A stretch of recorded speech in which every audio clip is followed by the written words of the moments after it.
Depuis plusieurs années, tous les acteurs économiques et institutionnels de la région s'accordent sur la nécessité de posséder un nouvel équipement en cohérence avec le développement économique de l'agglomération toulousaine.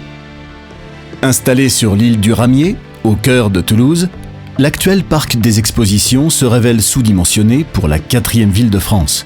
C'est ainsi que, chaque année, plusieurs manifestations ou événements d'envergure nationale, voire internationale, échappent à Toulouse par manque d'une structure d'accueil appropriée. Parmi ses faiblesses, le parc est vétuste et peu modulable. En outre, sa situation en zone inondable ne permet ni sa rénovation, ni son extension. Il est d'ailleurs à noter que ce site est destiné, à terme, à devenir un grand espace naturel pour les Toulousains. Autre lacune, le manque de places de stationnement, notamment lors d'événements simultanés au stadium et au parc. Enfin, l'éloignement de l'aéroport ne facilite pas l'accueil de conventions et de salons professionnels nationaux ou internationaux. En 2009, le déménagement du parc des expositions est donc décidé par la ville de Toulouse et la communauté urbaine. Des études d'implantation sont réalisées sur l'ensemble du territoire métropolitain. Seul le site du nord-ouest toulousain répond à l'ensemble des critères identifiés.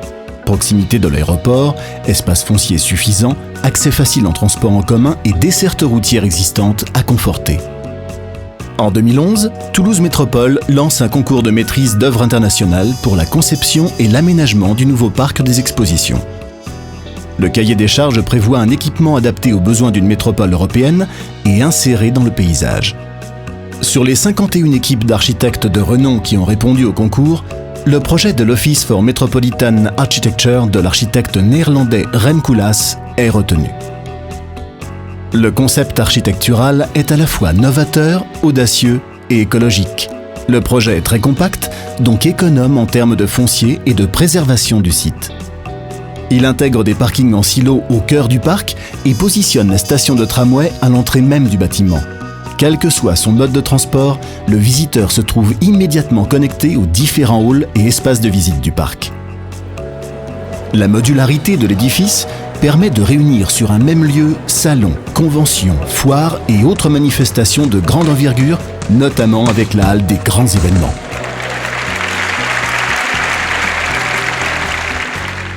Le programme ne se limite pas au bâtiment. Il inclut d'importants travaux d'aménagement. Le site sera ainsi desservi par la ligne T1 de tramway qui sera prolongée jusqu'à l'entrée du parc. D'autre part, les dessertes routières seront également adaptées dans le cadre du projet. D'un point de vue esthétique, les avis sont unanimes. OMA propose un geste architectural fort, particulièrement fonctionnel et sobre, un objet parfaitement intégré dans son environnement. Au niveau local, il s'agit d'une véritable opportunité de développement économique et d'emploi, notamment dans le domaine des services, de l'hôtellerie, de la restauration et des commerces.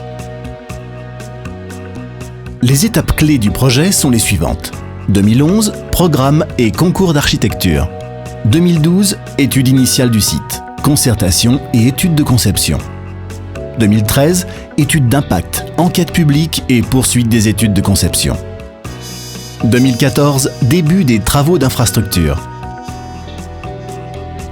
2016-2017, mise en service. Le nouveau parc des expositions Toulouse Métropole, un tremplin pour positionner Toulouse parmi les destinations des villes organisatrices de salons et conventions.